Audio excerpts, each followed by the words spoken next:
pledge allegiance to the flag of the United States of America, to the republic for which it stands, one nation, under God, indivisible, with liberty and justice for all.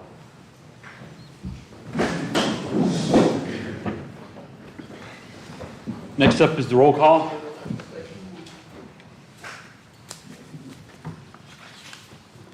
Okay. Benny Arnold, Present. Lisa Colorado, Here. Margaret Schneider, Yep, here. Charles Mason, Here. Alexander Bogo, Here. Lloyd McKinney. Here, present. Lori. Yep. And Matt's absent. Do we have one alternate at this point? We just have one? Yes. Okay. I wasn't sure about that. All right, next is the approval of the agenda. Do I have a Motion to approve the agenda for today. Do I have a second? A second. All in favor, say aye. Aye. Any opposed? Passes 5-0. Next up is approval of the minutes from the February the 5th meeting.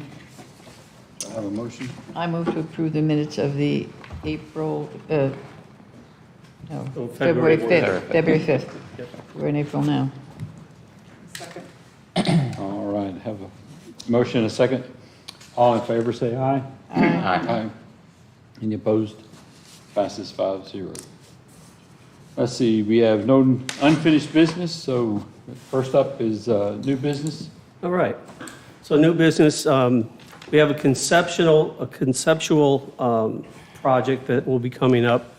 If you're all familiar with the Glass Bank area, Stina is putting together a conceptual, and remember, it's conceptual at this point, based on a variance that we have to go through. But giving you guys kind of a sneak peek, and I've got a 9-minute video that'll kind of explain it a little bit more. But with the variance based on the comp plan and also the land development code, we're trying to go for a total of 30 units per acre as opposed to 28. So let me.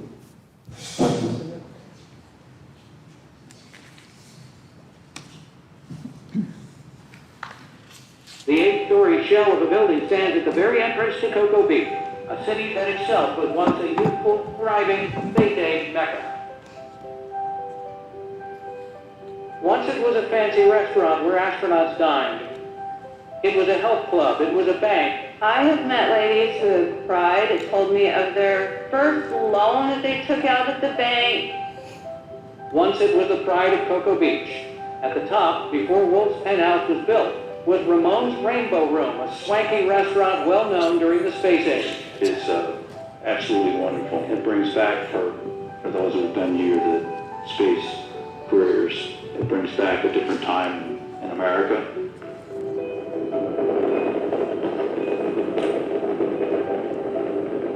The landmark Space Coast building is coming down today. The glass in the old glass bank is shattering to pieces. No one yet knows what will become of what was the glass bank. Stina House is to be a 74-unit long-stay hotel, boasting unique specialty shops and a rooftop restaurant reminiscent of the Rainbow Room of past years. We envision the street-level shops to include a Cocoa Beach distillery, bakery and coffee shops, clothing and specialty sunglass stores, and possibly crepe and ice cream airstream vendors in our park-like atmosphere. Walkability shopping in this downtown gateway area is what Cocoa Beach is missing.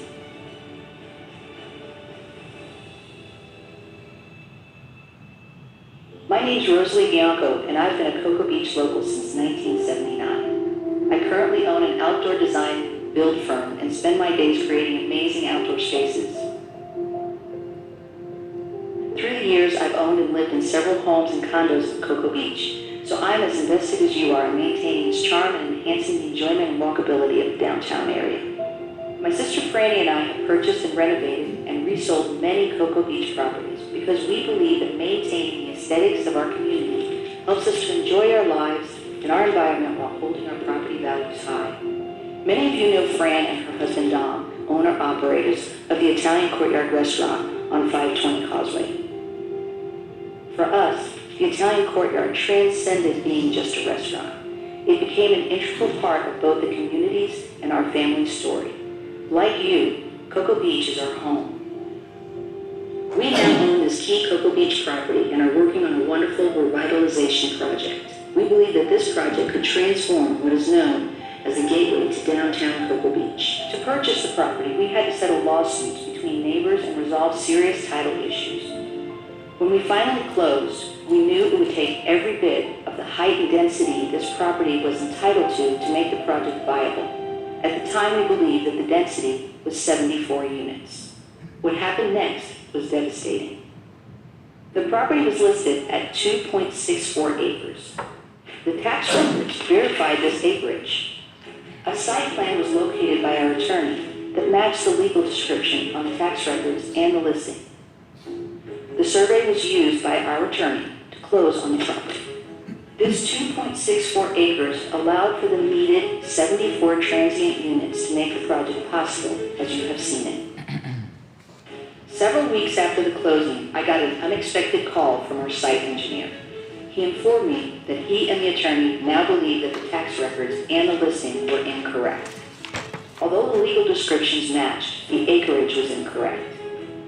After closer examination, the property was only 2.01 acres. This mistake was devastating, and after months of research, we concluded that it was irrevocably true. The property was in fact 0.63 acres smaller than what we believed we had purchased. Because it was smaller, only 56 units could be built on the property, 18 units less than what was needed to make the project viable. This error shut down our dreams of building this project.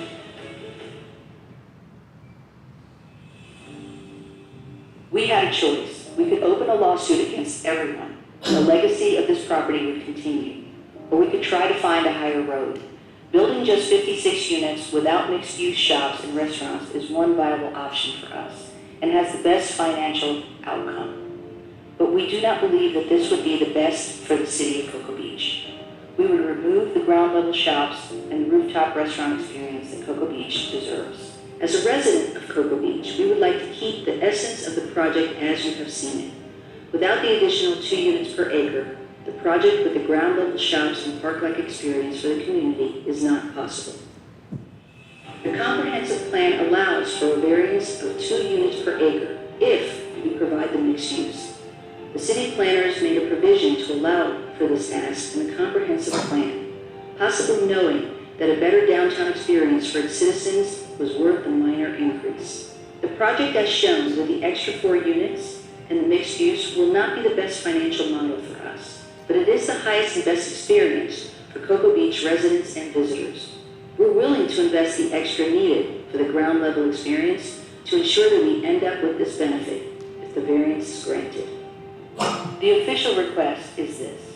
Today we are requesting a variance to section 4-41A3 to allow transient lodging as part of mixed-use development to be constructed at a density greater than 28 units per acre, but in no event greater than 30 transient lodging units per acre.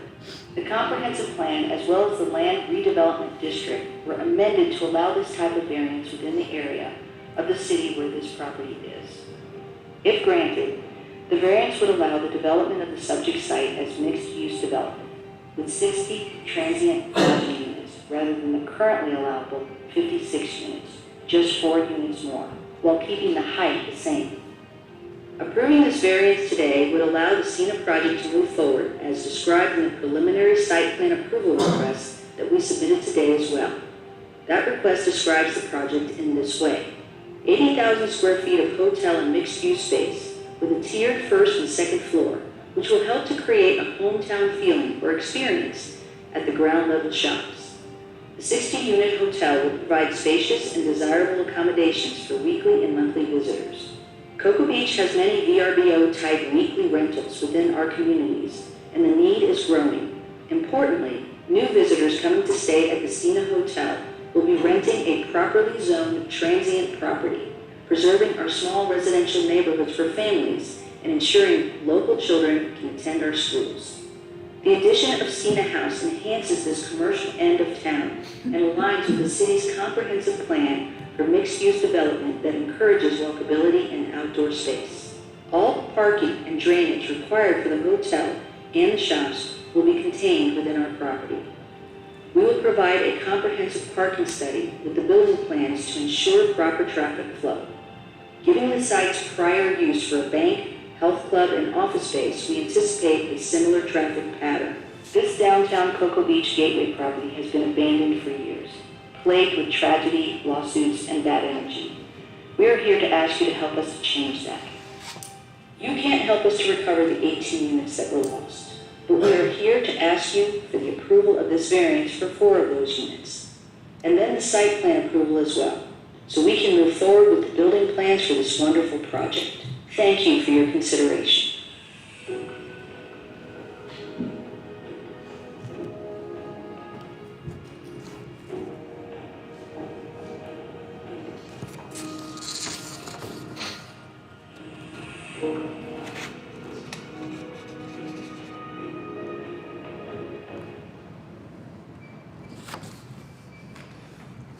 So just for your information, this is Franny, one of the sisters, just in case. And really wanted to show you guys this. It'll have to come back to you regardless of what variance happens. And that will change the site plan. But we kind of wanted to give you a kind of little concept of what may be coming down the road and get your feedback, what you might think about it.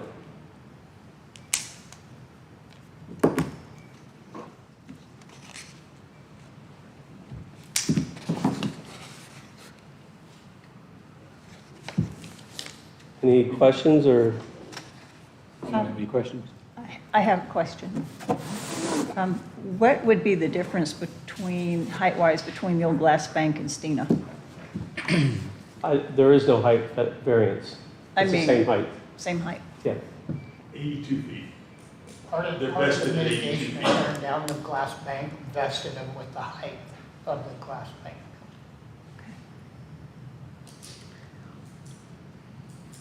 Yes.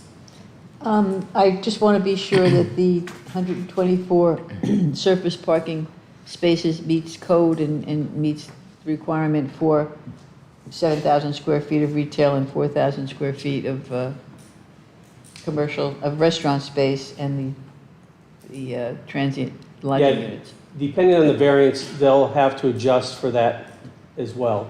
But all of those studies, stormwater, parking, traffic, it'll all be in the site plan when it comes back to you. Can you explain what they have to adjust for that as well means? Go up, go down? Well, if they lose the variance, then all the shops go away. It goes to residential as opposed to mixed use. If they Okay. can keep the 60 units, then they can go to mixed use, which allows for the stores and the restaurant at the top and all that. So it'll make a lot of difference, just those 4 units. So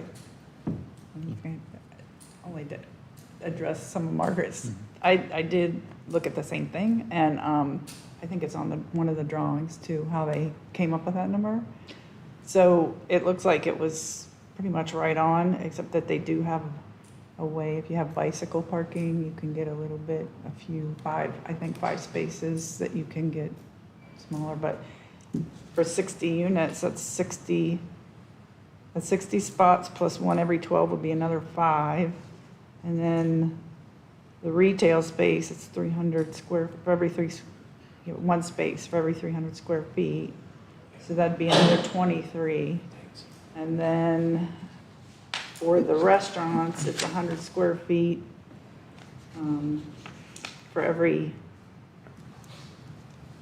for your main assembly area, I guess your eating area, or number of seats. So anyway, that would be about 40. So that totals up to 128. I So it's think. not dependent on peak, off-peak?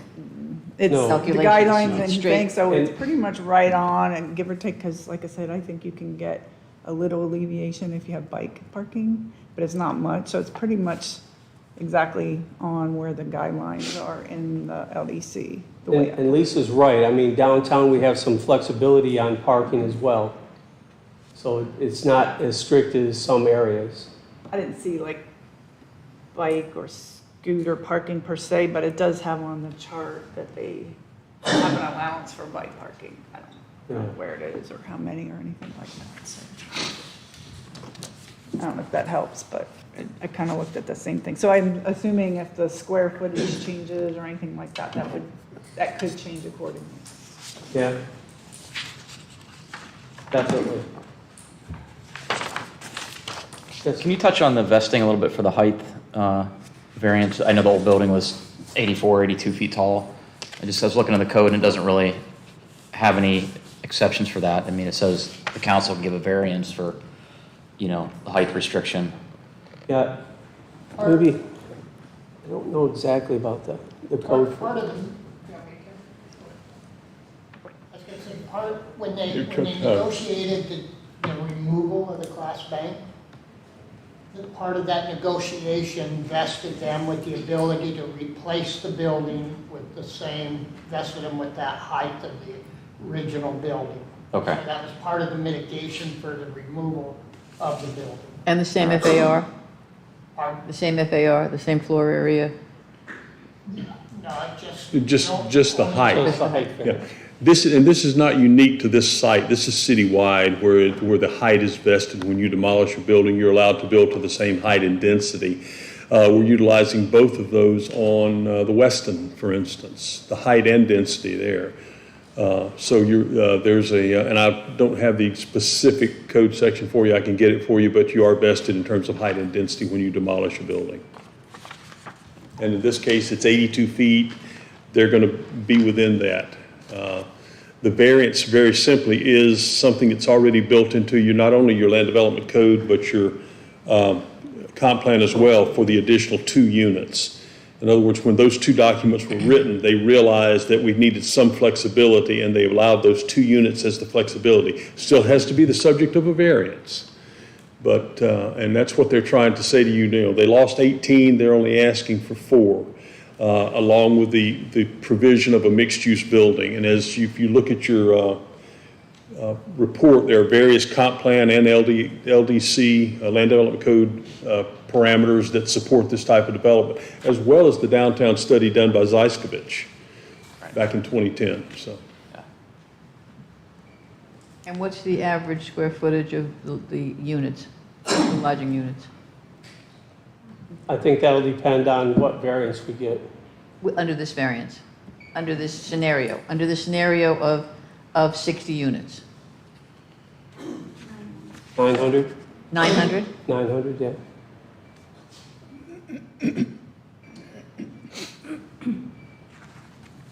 I have a question. In the video, they mentioned something about not impacting school. In the video, they mentioned something about not impacting school density, but I was just wondering how a transient lodging affects school density. Is there something I'm missing? I think what they're looking at is if you have more transient in the city, the residential, maybe you won't have so many people doing that, but I mean, we have. I don't know how that's going to affect anything. I don't think I there's would any think the real Airbnbs statistic. affect the school population more than. The old adage is, again, and I won't go into the details about how we're struggling to regulate short-term rentals or vacation rentals in our single-family neighborhoods, but if there's more availability in areas such as this, if we're going to have transient lodging or vacation rentals, this is where we want them, arguably there could be less demand on our single-family residential neighborhoods, which is where our family lives, what generates the most students. Yeah. A stretch maybe, but it is a valid point. That's one of the reasons, if you'll recall, about 2 years ago, we approved a change to the code that allowed in certain specific areas of the city to approve long-term residential, i.e. apartments or something like that, at a density of up to 28 units, because we realized we need more permanent residential. So we're kind of trying to solve the problem from both ends, if you will. Yes. So I guess the main way that people would enter the parking area would be on 4th Street North, correct? I think you have two options. There's one on the front off of A1A and then one on 4th. Okay, so there might be a turnoff right after the one for ABC, because ABC has an entrance, so maybe another entrance would be provided right Yeah, just I south of believe there. you're right in that. They're showing an entrance off of A1A and an entrance off of Brevard in the back. Oh, Brevard, sorry, yeah. Were they going to keep that existing, where the Seacrest building is? There's already kind of an easement driveway right there. It looks like that's where the entrance is, Right. correct? Yeah, right before it. Yeah, so that's already existing, basically. Is it the same? Well, it's nice, I mean, that building's gonna be right downtown at the beginning of All right. Cut through. downtown. Is there any kind of existing shared parking agreement between the building on the corner and this parcel? I mean, I see folks parking in that parking lot a lot, as well as for the 4th Street Grill. Is there any kind of, I've heard talk about it, but I don't know the specifics on if it's shared or not at this point. There was some shared parking from that one area, but I think everything will be contained in the site plan once we develop it. I had a similar question about, I think there's a requirement in the LDC to have, I think they call it cross-property access, meaning I think it means if you have adjacent. Oh, to run from parking lot to Go parking lot. Parking lot without going back on like Brevard or 4th, I guess. Is that required here or no? I mean, I know it'll come with probably the traffic study will identify. I know that like the Yeah. ABC has sort of a dead end at the west side of their parking lot that goes into this lot. Yeah, It they're looks like it using the was lot right started now on. for some traffic through there. Yeah, and if you I notice, don't know but- if that, is that required or not? The interconnectivity without going out onto the street, there's some provisions in the code for that, but once again, we get to the find out the final. density, then things may change. I just know a lot of people get emotional and concerned about traffic patterns and Sure. backing things up. So I was like. It's hard to say people something ask. here and not get caught with the idea, well, Corey said, and something changes. So Yeah. until we get I the understand actual the traffic. drawing, I'd be It'll all careful. get finalized later. So then I had another question. Would then existing street, I mean, I'm seeing this word vacated next to Grove Street, and I'm not really sure what that means.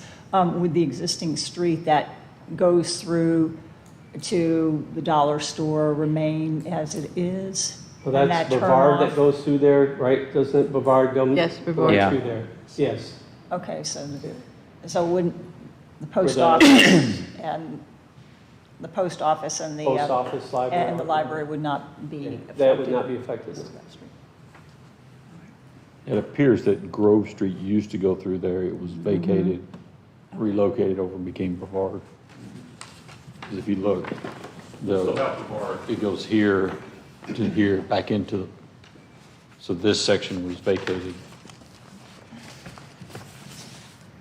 Yes. There's no- So who owns what we call the shortcut, the cut-through road? Does the city own that? Does one of the properties own it? Who owns that cut-through? Current, According Yeah, to this, it's currently. property owner. current, I think it belongs to Stena. Okay, so it belongs to the applicant, Yeah. not to the building on that office building? Yeah, I think, I look, from memory, the survey, they own it. I know that, I mean, I'm going under the assumption that these are market rentals, and that's good. The market rental is good for us, but we've been kicking around for a long time affordable units. And I'm just wondering if maybe we can entice the applicant to think about making, if this gets approved, think about making 2 of those 4 affordable, designated affordable units. I'm just throwing that out there because we've been talking about it and talking about it and talking about the need for affordable housing units, but we never kind of have an opportunity unless we have a sizable development that comes in with a I'm going to call it a density bonus request. Definitely pass along your, Start thinking about concerns, that. for sure. Part of the impact fee, you get affordable housing. Anything else? So, wait a minute, I have a question about that. Yeah, I mean, 'cause Because these are transient. These are transient lodging. They're not, they're like hotel long-term. rooms. They're not. Well, 900 square feet, you're going to have people, if the average size is 900 square feet, you're going to have people living there for not 1 or 2 nights. Oh, yeah, that's. Am I wrong here? I'm sorry, I missed your question. What is the definition for transient lodging? What's the maximum? Transient is. Less is- than 30 days, I Less than believe. 30 days, less, more than 4 times a year. Yeah. These would be considered transient lodging. Where we are trying to address that, though, for affordable housing on a permanent basis are on projects like the Drift, up on 520, a little bit further north than this, and our permanent residential, what we consider permanent residential, the apartments and so forth. So we are trying to address it through that. We actually have a new section of our comp plan. Well, I call it new. It was from 2022, I think, is when we sent that to the state, and we have that incorporated into our comp plan, so. But we are, in fact, trying to address that. A little bit more difficult since we're on a barrier island and a tourist town, but nonetheless, we are trying to address that for permanent residential units. I like the project. I like the mixed use in that area. It's surrounded by commercial space, not residence, so we're not going to be impacted. The transient or hotel rooms would support. There's a bunch of restaurants people could walk to. So I like the idea, and I like the elevation plan and the architectural side of it. So I think it's a good project for that area. Thanks, Charles. I don't have a question, but a similar comment that seems like, first of all, the video was very helpful to understand kind of What they're trying to transpired build. and what they thought they bought versus Yeah. what they actually got. And then I think it's really pretty and it's going to be really nice. I think there is discretion for the variance. I mean, personally, I think that considering all the community can get from it, it's got an open restaurant, it's right retail versus just transient housing, that seems well worth the investment of, us saying, yeah, we can give you a variance for that. And it's landscaped and it looks really nice. And I did look up Rosalie's hardscaping and landscaping that she has some pretty beautiful, actually, work that she's done. So That's I'm good. sure it will be really nice. Thank you for passing that Just so we're along. clear, they're asking for 4 more units than what code allows, correct? Correct, at this Okay. point, per acre. Right, But code does allow for up to 30 right. instead of 28, but then we have to go through a variance to get that. So the only variance being requested is the units per acre? Correct.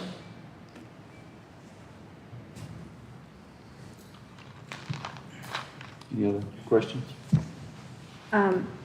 Besides financial hardship of not getting the variance, what would be any other reason to provide the variance for it?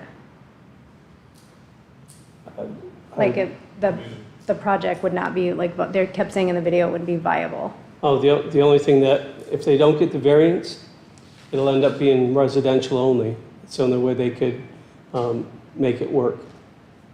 Instead of mixed use, like you say, having the shops below, the restaurant up above, the walkability, showing off our town.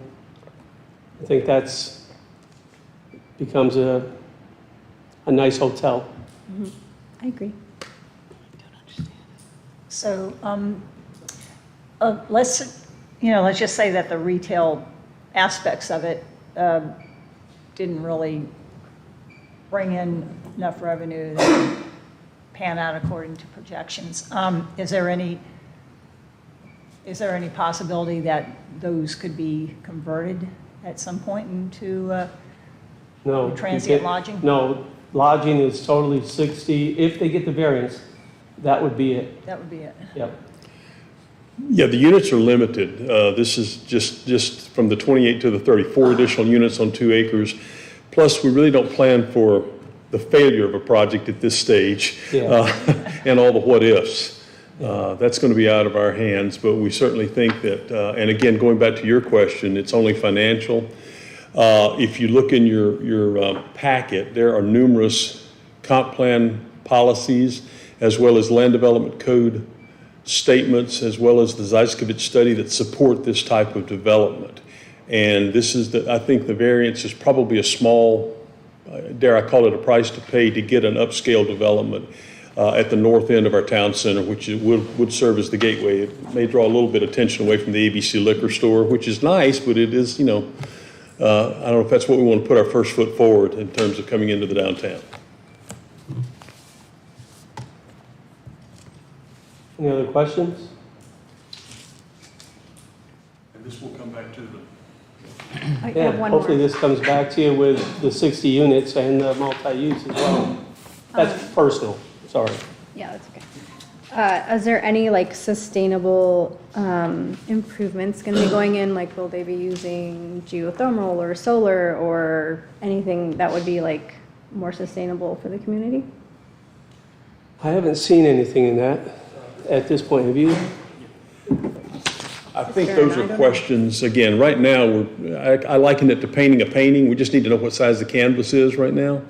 But I think there will be some LID, low-impact development things coming in. One of the biggest ones is you've got a site right now that basically has no stormwater. Yeah. It just runs off into whatever drainage facilities may be there.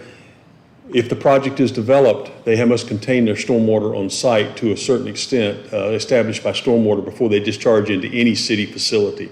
So that is a big benefit right there, much less all the other things that we'll get into as we detail the design once we know whether we're working with 56 units or 60 units.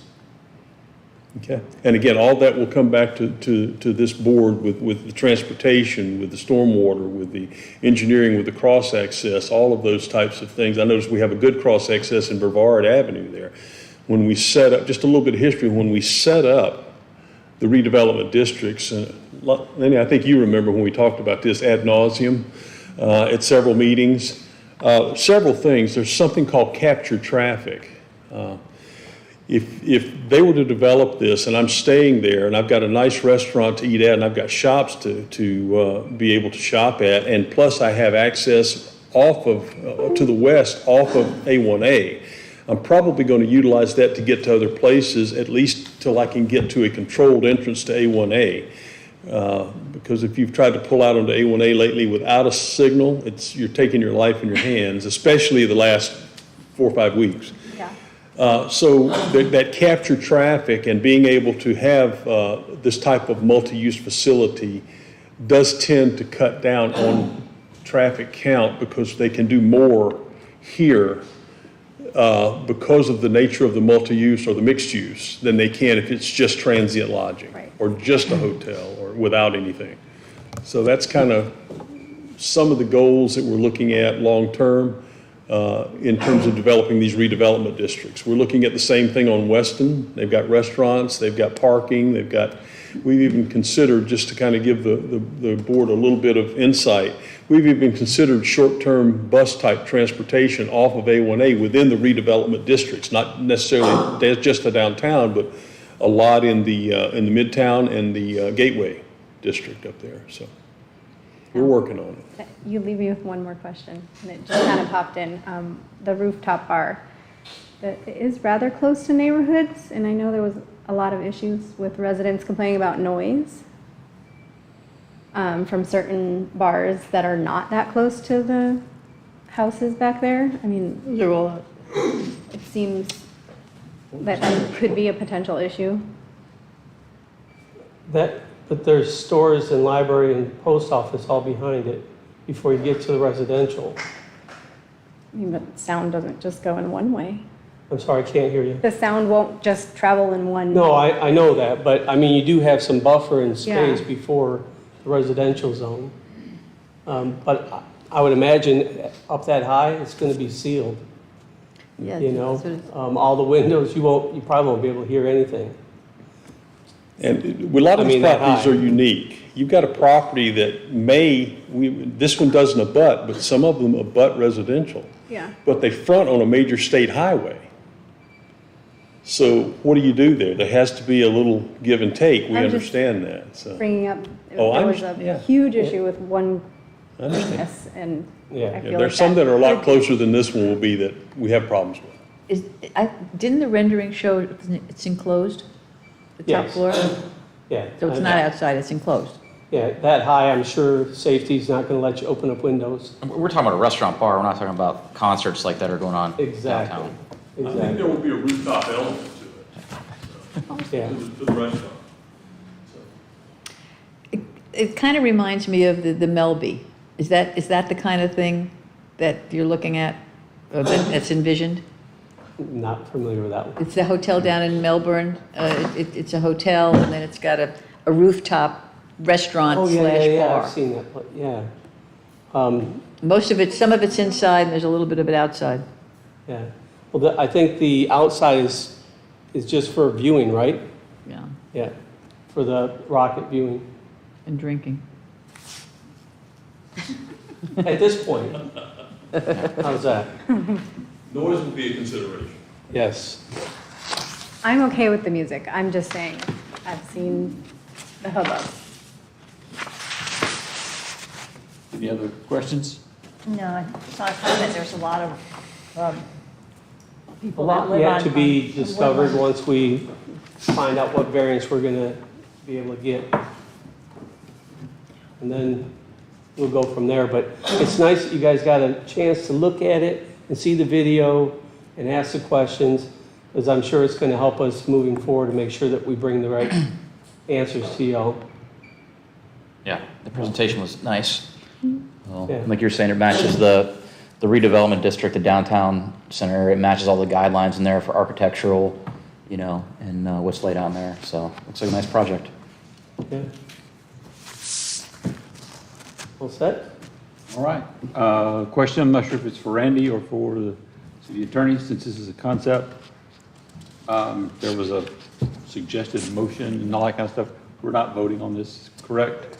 No, not tonight. This is just for your benefit. The applicant still needs to move forward with the density variance. Once that occurs, they'll submit a final site plan to us, which you will review and have comments for. But in the end, because this is a large-scale site plan, the city commissions the final work.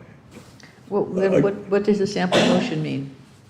What does the sample motion mean? The sample motion says for the proposed site plan for a Really, there mixed-use is no development. motion tonight. We wanted you to meet on it, to look at it, to see it, to discuss it. Franny's here, and she's heard the comments. It helps us when we prepare, once we know what the variance is, it still helps us to prepare, use your comments to make sure, like I said, we bring you back a project that you've already seen, that you've had a chance to comment on.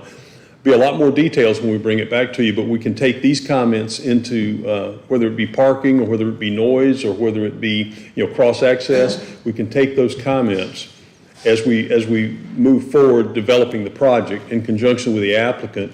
Once we know whether they have the 4 units or not, and once we know whether it's going to be a mixed-use project or a residential project. But your comments do make a difference, and that's one of the reasons, like I said, first of all, I wanted you to see the project, to know what was coming down the road, and to provide these generic comments. We're not really asking you for a vote one way or the other, because we don't have the details for you to adequately review this plan at this point. We don't know about traffic necessarily, or stormwater, or anything like that. Those things that we will have tied down before we bring it back to you, so you'll actually have an actionable item at that point. Sounds good. Thank you for your help, guys, going through it. Appreciate it. Thank you. And Chair, if our applicant doesn't wish to speak, obviously this would be the time to do it now if you'd like to. But if not, then we should have public comment on this item before closing out. Yep. The applicant like to speak? If you can come up. Prepared to speak, but I'm Italian, so I muscle up something to say. But thank you for this preliminary meeting this evening. Rosalie wasn't able to be here tonight, but we look forward to April 18th to coming to the city commissioners for that meeting and being able to come back to you with what Cocoa Beach wants. We're not trying to not build or conceive something that isn't wanted.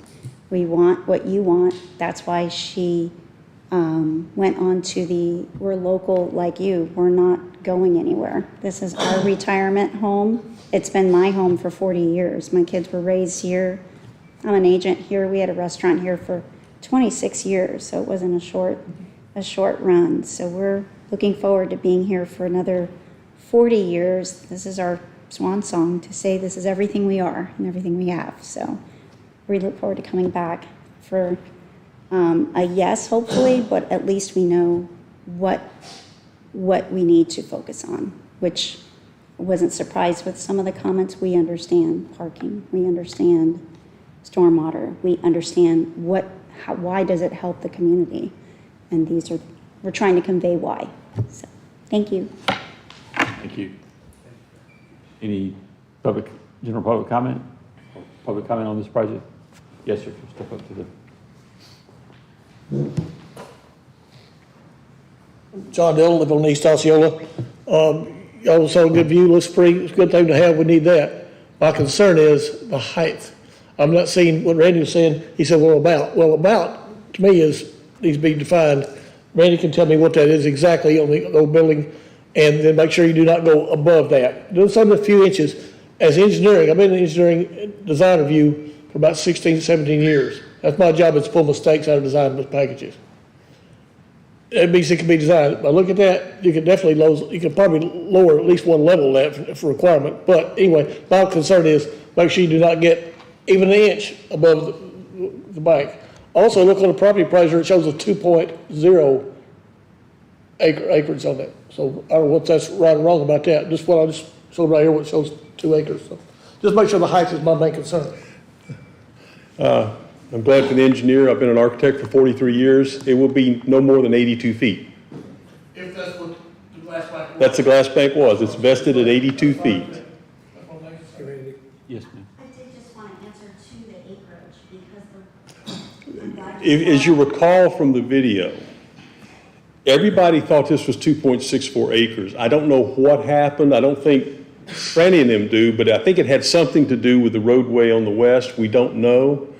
But they are operating at 2.01 acres right now. That's why if the variance is granted from 28 to 30, they're only going to get 4 additional units total. So they're operating at 2.01 acres, regardless of the 2.64 acres that was taxed at and put on the property appraiser.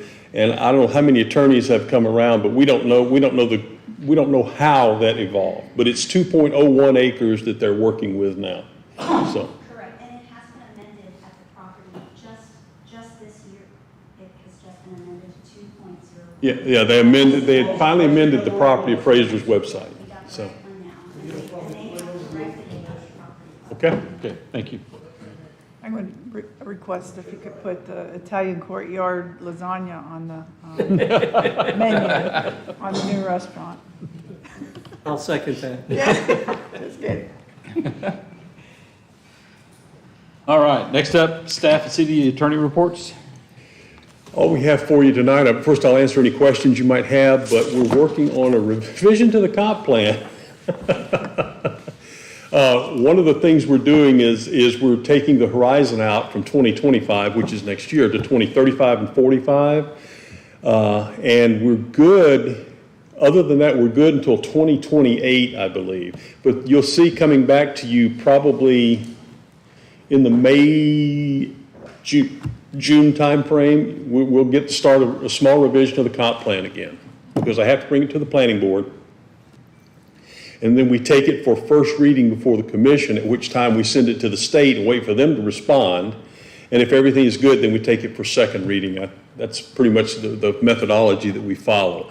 Like I said, last done in 2022, when we had to add all that peril of flood information and the affordable housing and there was one other item, I forget which one it was. But that will be coming before you probably in a couple of months. We're finishing that up now. Lauren's been doing a yeoman's task on that. So that'll be coming forward to you. I know everybody's excited about reviewing the comp plan again, so. Looking forward to it. And we also are talking, in our land development code, we do have some architectural standards, primarily when we instituted form-based code back in about 2018, I think it was. There are some architectural standards that go with that. We've received a couple of requests, we'll see how far it goes, to update and maybe expand those architectural standards, specifically in the redevelopment districts. And of course, if we do that, that also comes to you because that's a revision to the land development code. Fun things are to look forward to. Any additional questions for staff? The nature of those changes are not getting into. No, most of these changes are tweaks. We have been for a number of years trying to catch everything, and we've got dates that are outdated in there that we didn't get to. It's kind of an overall tweaking, nothing really comprehensive about it, and nothing really that'll change anything, but just updating numbers, ERUs for storm, just updating a lot of our LOS, our level of service numbers. And again, expanding the horizon to 2035 and 2045. They ask that we have a 10-year horizon and a 20-year horizon. So, and actually, if we're, the projections right now in 2035 show our population may increase to 11,800 and something, but it's not going gangbusters. Of course, our tourist population kind of is, on the other hand, is doing well. Yeah. City Attorney? No report this evening. All right. Any general public comments? All right. Next up, board final comments. Ms. Bowler? I don't have anything. Ms. Colorado? Don't have any, thanks. Ms. Snyder? I think the applicant did a fantastic job. I agree with that. Mr. Mason? No comment. All right then. With that, our next meeting is tentatively scheduled for May 6th. Correct. All right. With that, we are adjourned.